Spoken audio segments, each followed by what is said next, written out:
기름이 콜레스테롤 관리에 이제 좋은 기름인지 한번 저희가 또 한번 맞춰보겠습니다.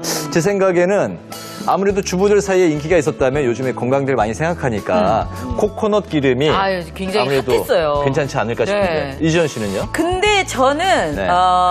그래도 그 아침에 어르신들 왜 한 숟가락씩 그냥 드셔도 좋다는 들기름. 아, 들기름. 네, 들기름이 좀 좋은 기름일 것 같아요. 문영미 선생님. 그러니까 코코넛도 먹어보고 들기름도 먹어보고 가진 뭐 별 기름들을 다 먹어봤을 거 아니에요. 저 네. 나름대로 새로 나왔다는 거는 그건 뭐요? 그러고 사 먹기도 해보고 다 했는데 그래도 한국 사람 몸에는 한국 것이 최고요.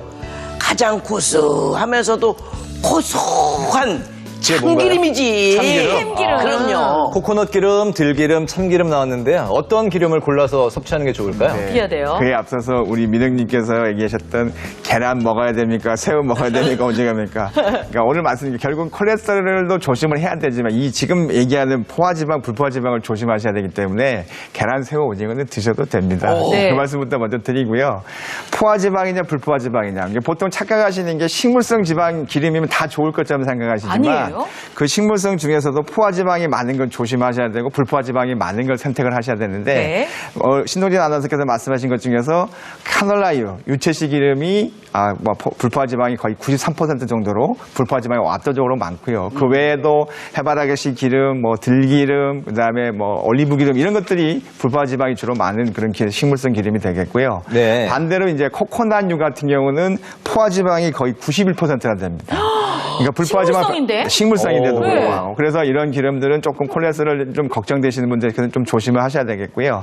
오늘 얘기가 안 나온 것 중에서 가장 조심해야 될 게 바로 팜유인데요. 네. 팜유는 바로 라면을 만들 때 튀기는 그 기름이 되겠습니다. 맞아요. 그래서 라면에 들어있는 이 팜유조차도 포화지방이 많은 지방에 해당이 되는 식물성 기름이기 때문에 결국 라면 드실 때도 조금 기름기를 제거하시고 드시는 것도 충분히 고민해야 되는 그런 내용이 되겠습니다. 야, 이 기름도 좀 잘 선택해서 먹으면 건강하게 즐길 수 있을 것 같아요. 근데 저는 아까부터 저기 밑에 있는 말이 굉장히 궁금했는데요. 어떤 거예요? 파이토스테롤이 풍부한 음식을 파이토스테롤은 또 네. 처음 들어봅니다. 파이토스테롤. 뭡니까? 어려운 말 많이 네. 나와. 이게 이제 워낙에 이제 콜레스테롤, 스테롤하고 말은 같죠. 근데 네. 원래 콜레스테롤이 그 어원을 따져보면 콜레라고 하는 건 담즙을 얘기하는 거거든요. 그래서 그러니까 처음에 콜레스테롤 발견했다니까 담즙에서 발견을 했어요. 네. 콜레고 스테롤은 스테로이드 많이 들어보셨죠? 네. 그 스테로이드고요. 마지막에 올은 알코올의 올이에요. 근데 파이토스테롤은 그럼 뭐냐? 파이토 또는 피토스테롤이라고 말씀을 드리는데 여기 바로 식물성을 말씀을 드리는 거예요. 그러니까 파이토란 말이 붙으면 식물로 돼 있는 거라고 생각하시면 됩니다. 그러니까 식물성 콜레스테롤. 그렇죠. 네. 같은 동물성 콜레스테롤이 아니고 식물성 콜레스테롤을 많이 먹게 되면 동물성 콜레스테롤 흡수를 경쟁을 하게 되고 방해를 하다 보니까 콜레스테롤을 조정하는 데 엄청난 도움이 된다는 말씀을 드리는 거고요. 보통 아까 얘기하셨던 참기름 말씀하셨잖아요. 네네. 그런 씨앗 종류에 많이 들어있습니다. 견과류. 그렇죠. 견과류, 해바라기 씨, 깨씨, 콩 이런 깨, 섬유질도 네. 많고 기름도 많고 그다음에 이제 현미라든지 밀 같은 어떤 씨눈 같은 데 많이 들어 있어서 견과류 위주로 그다음에 그런 섬유질이 풍부한 그런 통곡류를 드시게 되면 이런 파이토스테롤의 섭취가 많아지게 되다 보니까 자연스럽게 우리 체내 콜레스테롤을 낮춰주는 그런 역할을 한다고 말씀드릴 수 있습니다. 네. 저는 근데 아까부터 문영미 선생님 옆에 있는 이게 궁금해요. 이게 그죠? 물음표 찍혀 있는 이거. 저 이거 왜 여기다 놓은 거 이거 뭐예요? 선생님이 여기다 놓은 거죠?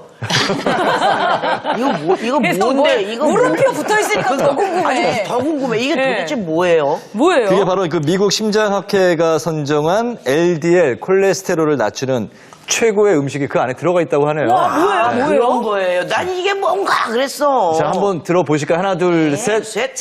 뭐예요? 바로 표고버섯입니다. 어머. 자, 이 표고버섯에는 식물성 콜레스테롤이 다량 함유되어 있는데 이 식물성 콜레스테롤은 콜레스테롤의 대사를 촉진시켜서 체외로 배출시켜주는 역할을 해요. 네. 삼시세끼 표고버섯 드시는 게 좋을 것 같아요. 진짜. 나 삼시세끼 고기만 먹으라 그러면 다 먹을 수 있지만 삼시세끼 이거 먹으라 그러면 나 토한다.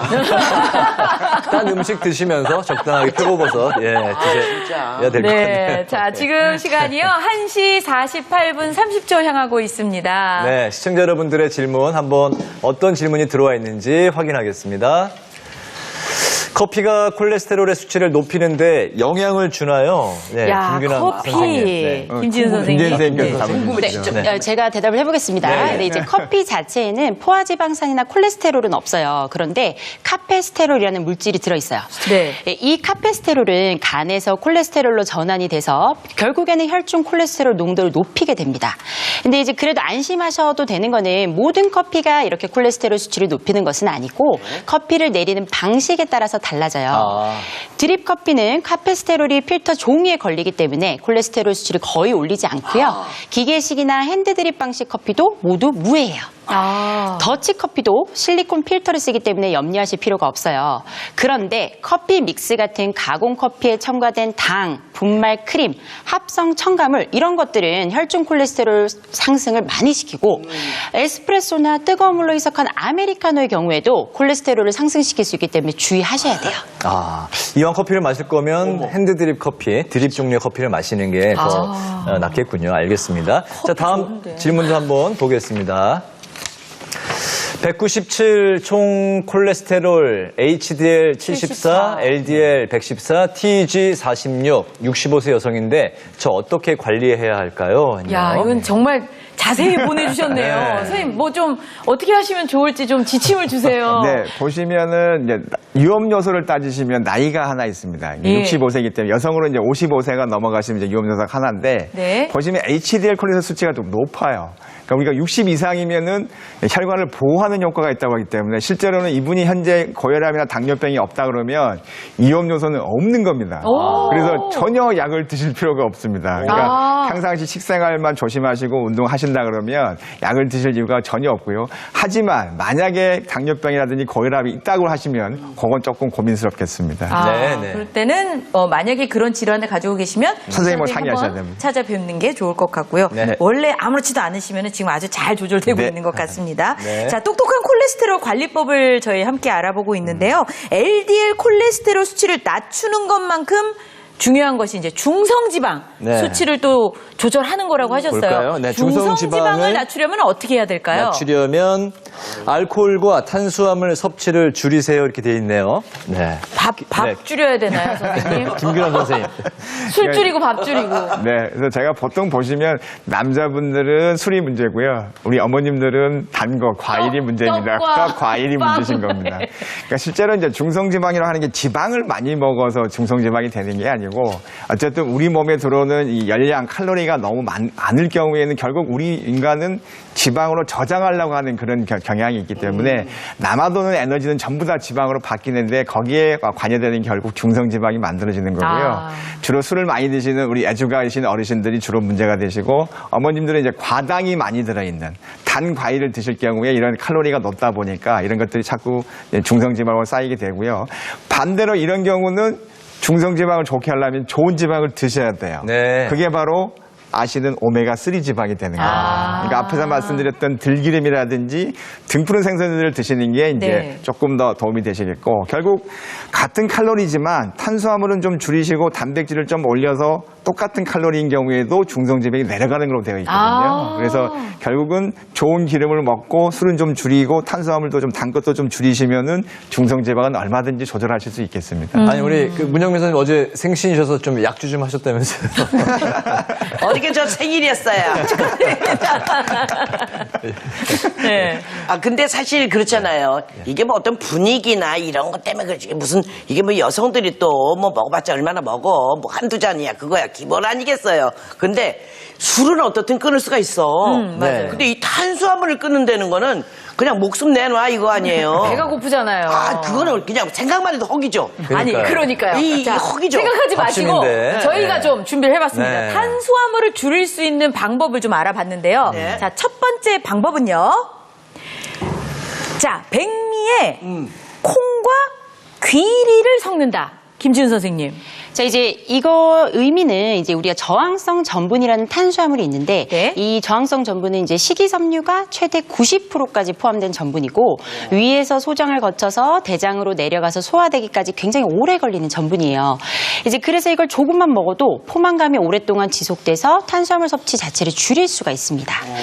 이 저항성 전분이 콩과 귀리 같은 잡곡에 풍부하게 들어있기 때문에 밥을 지을 때 함께 넣어 드시면 탄수화물 양을 줄일 수가 있어요. 그렇군요. 탄수화물 적게 먹는 방법 두 번째도 한번 알아볼까요? 네, 밥 지을 때 기름을 넣어요, 선생님. 지금 기름 피하는 얘기하고 있는 거 아니었나요, 선생님? 그래서 지금 자, 우리 이제 밥을 할 때 기름을 넣어 드시면 맛도 고소해지고 예. 무엇보다 이제 앞서 말씀드렸던 저항성 전분의 함량이 굉장히 높아져서 소화를 더디게 만들고 포만감이 생기기 때문에 탄수화물 자체를 좀 덜 먹게 됩니다. 아니 근데 나 60평생 넘도록 살면서 밥 할 때 기름 넣는다는 거는 처음이에요. 한 두어 방울 넣으면 되죠? 근데 어떤 기름을 어떻게 넣느냐가 중요하죠. 맞아요. 그렇잖아요. 어떤 기름을 넣어도 상관이 없어요. 와 진짜. 그렇군요. 야. 네, 그러면 그렇군요. 다음 또 어떤 방법이 있는지 더 보겠습니다. 네, 탄수화물 적게 먹는 방법 알아보고 있습니다. 밥을 차갑게 만든다? 찬밥을 먹어요. 맛없어. 아이. 저 근데 약간 선생님 이런 얘기 들은 것 같아요. 냉장고에 넣었다 빼면 냉동. 네, 좀 좋다고 뭐 그런 얘기는 들은 것 같은데 그런가요?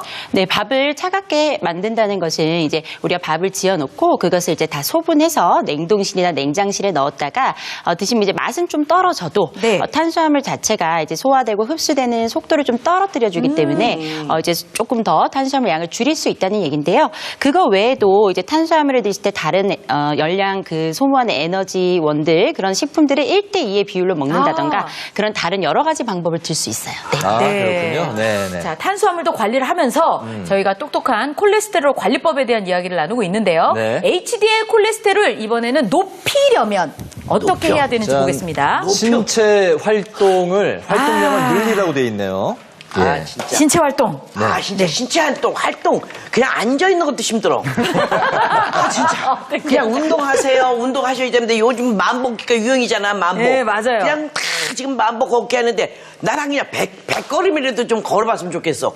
야. 아니 몸에 안 따라줘요. 예, 아니 선생님 왜 신체 활동을 늘리라고 돼 있네요. 다들 신체 활동 그러시면 운동을 생각하시는데요. 네. 그게 아닙니다. 그러니까 집안에서 제가 환자한테 어떻게 말씀드리냐면요. 양치질 하시면서 스쿼팅 하세요.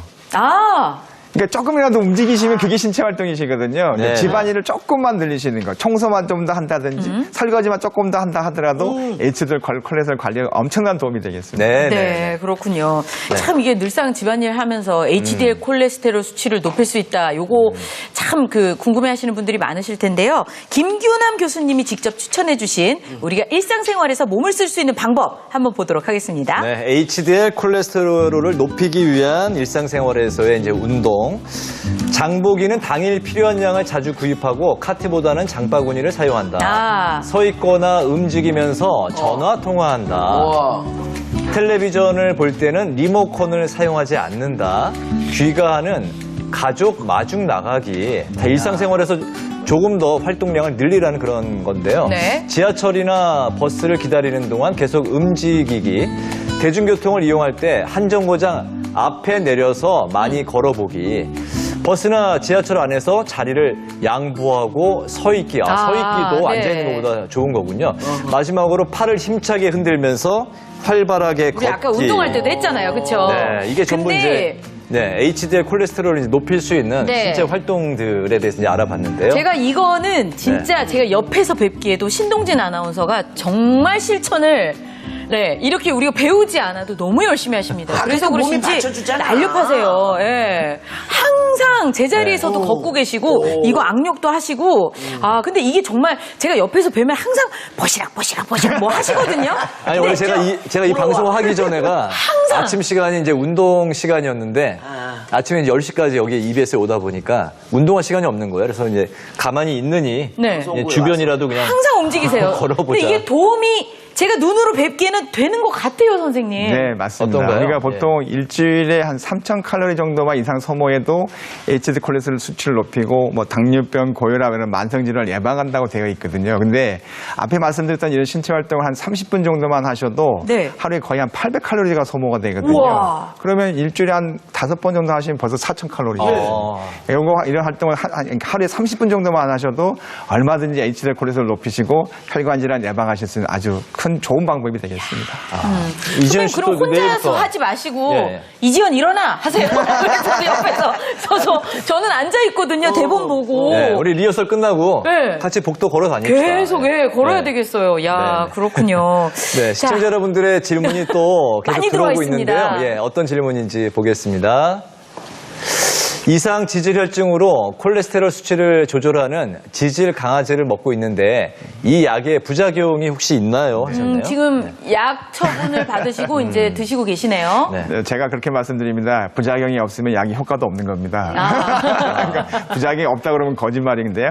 가장 흔한 부작용은 뭐냐면 기운이 없거나 그다음에 약간 근육통, 몸살처럼 좀 쑤시고 아프다가 하는 게 있을 수가 있습니다. 한 열에 한두 명 정도 그렇게 생기실 수가 있는데 이런 네. 경우는 이제 그 약물을 좀 용량을 조정을 하시거나 아니면 네. 다른 약으로 바꾸거나 이렇게 하시면 얼마든지 해결하실 수가 있고 그렇다 하더라도 실보다는 득이 훨씬 더 많겠기 때문에 꼭 드셔야 되겠고요. 또 하나 또 이제 혈당이 올라간다, 당뇨병이 생긴다고 하면서 안 드시는 분들이 많으시는데 실제로 혈당이 올라가긴 맞습니다. 맞는데 실제로 미미하고요. 실제로 이제 그런 당뇨병이 생길 만한 위험성이 있으신 분들이 당뇨병이 생기는 것이지 일반적이신 분들이 당뇨병이 생기는 게 아니기 때문에 역시 마찬가지로 실보다는 득이 더 많습니다. 아, 그래서 네. 꼭 선생님하고 상의하셔서 적당한 용량, 적당한 약을 찾아서 꼭 약물 치료 받으시기 바랍니다. 네, 네, 네. 그렇군요. 네, 다음 질문도 한번 보겠습니다. 콜레스테롤이 높아 2달째 약을 복용하고 있는데요. 당뇨, 혈압은 없고 먹다가 끊어도 되는 건가요? 했네요. 네, 김지현 선생님. 네. 어떻게 생각하세요? 뭐 콜레스테롤이 높아서 우리가 약을 시작하는 경우라면 사실 이제 2달쯤 약을 드셨으면 혈액 검사를 다시 하게 돼요. 혈액 검사를 해서 이제 얼만큼 수치가 떨어졌는지 그리고 이제 이 사람이 어떤 사람이 이제 운동이나 식이 조절을 열심히 해서 약을 먹었을 때 우리 기대치가 있죠. 떨어지는 기대치. 네. 그것 이상 많이 떨어졌다. 그러면은 뭐 어느 정도 약을 끊고 다시 한번 3개월 후쯤에 피 검사를 다시 해서 유지가 잘 되는지 확인해 볼 수가 있겠고 우리가 기대하는 것보다 더 많이 안 떨어졌다. 딱 기대한 그 정도. 네. 그러면 약을 계속 복용하셔야 되고요. 근데 그게 아니고 이제 뭐 기대한 것만큼 뭐 택도 없이 하나도 안 떨어졌다. 그러면 약의 용량을 오히려 늘려야 되는 그런 상황이에요. 네. 그러면 이제 이분의 경우에는 이제 좀 결과가 어느 정도인가 한 번쯤 다시 체크를 해보시고 앞으로의 계획을 짤 만한 시기가 오신 것 같네요. 네, 맞습니다. 네, 그렇게 한번 또 의사 선생님과 의논을 해보시면 좋겠습니다. 다음 네. 질문 받겠습니다. 콜레스테롤 수치가 137 정도인데 1년간 약을 복용했는데요. 그런데 오메가3 식품과 같이 복용을 해도 될까요? 했네요. 아까 오메가3 이게 김기현 선생님 말씀하셨는데. 오메가3 아까 잠깐 좋은 네, 기름이다 맞습니다. 해주셨지만 이 콜레스테롤이나 아까 고지혈 뭐 이런 거 있는 분들이 기름을 또 먹는다는 것 자체가 약간 거부감이 있을 수 있다고 생각하거든요. 네, 그러니까 지금 이제 콜레스테롤 137이라고 하시는 게 아마 LDL 콜레스테롤 말씀을 하시는 것 같아요. 예. 근데 이제 어쨌든 137이라고 하는 거는 아까 말씀드린 것처럼 위험 요소가 있냐 없냐에 따라 달라지는데 전혀 없거나 한 개 정도시면 괜찮습니다. 근데 만약 위험 요소가 2개가 돼 버리시면은 불합격이죠. 130 미만이 돼야 되니까. 그러니까 약물 치료가 조금 고민스러운 부분이신데 오메가3가 도움이 되는 거는 이 LDL 콜레스테롤이 아니고요. 중성지방에 도움이 되는 겁니다.